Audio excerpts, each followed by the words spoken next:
Well, more questions emerging today about possible warning signs that the suspected gunman left on social media. An FBI official acknowledged that the Bureau was warned in an ominous online comment left on a YouTube video stating, quote, "I'm going to become a professional school shooter."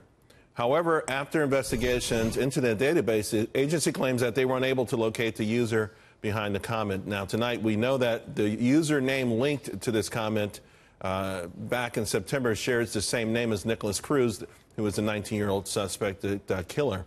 So, again, we're going to revisit the notion, what could the FBI have done, and perhaps did they drop the ball? With us now, Bill Gavin, former Assistant FBI Director in New York, along with Gary Margolis, CEO and founder of Social Sentinel, and former Chief of Police at the University of Vermont. Bill, you were on the show last night as the developments were just being unpacked. We've had a little bit more time to look into this. Can you assess for us what the FBI did and what they might have been able to do that could have maybe alleviated the situation?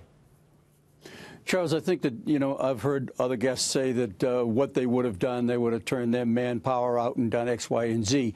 They're not sure that the FBI really didn't do that.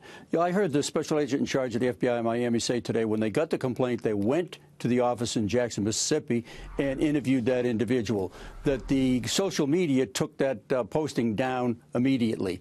They also said that they did the natural checks that they do and other investigation which had no ties at all to South Florida. I don't mean to be defensive, but I think that it might be a little bit early in the game to brand incompetence with any group or with any individuals at this point. And particularly law enforcement. We always give them the benefit of the doubt, but the questions are being raised. And Gary, you've got experience on both sides of this, right, as a law enforcement person, but also now in the private sector dealing with these social networks. And I think what people are saying is that, hey, if you get this name, Nicholas Cruz, do a general social media search, and maybe some of these disturbing photographs and other things might have popped up. Yeah, certainly. Well, first of all, as a parent of two teenagers and a 20-year law enforcement veteran, my heart's breaking right now, and my thoughts and prayers do go out to the victims and the families and the first responders in the community. Look, social media has become the preferred channel of communication for a generation. Our students and our youth are sharing their deepest fears and their greatest hopes on social media. In this particular instance, it appears that we have a young man who was posting homicidal ideations. It's the exact reason why we founded Social Sentinel, to be able to scan the social media and look for those indicators. Certainly, the comments and the language. Let me ask you, jump in here for a moment, Gary. If there was someone that posted those comments on the internet somewhere, they want to become a school shooter, what would you have done? What would Social Sentinel have done with that information? Well, if it was published on public social media and it triggered an alert, our system would have sent an alert to a customer and indicating that there is a potential for harm here. This person may need some closer scrutiny. And then it would be up to the school officials in this case, or in a school-based case, to then do their own follow-up to understand through their own behavioral threat assessment processes. But we would provide that level of insight to what was being shared on social media. Sure. Bill, I know that we expect a lot from the FBI. I Googled FBI drops the ball, and I got a litany of things going back to Pearl Harbor, of all things. But, now that we're looking ahead and we do want to find solutions to this, what are some of the thoughts that you have initially, and this is not, of course, the first time we've talked about this, to perhaps make it better or have a tweak best practices and procedures?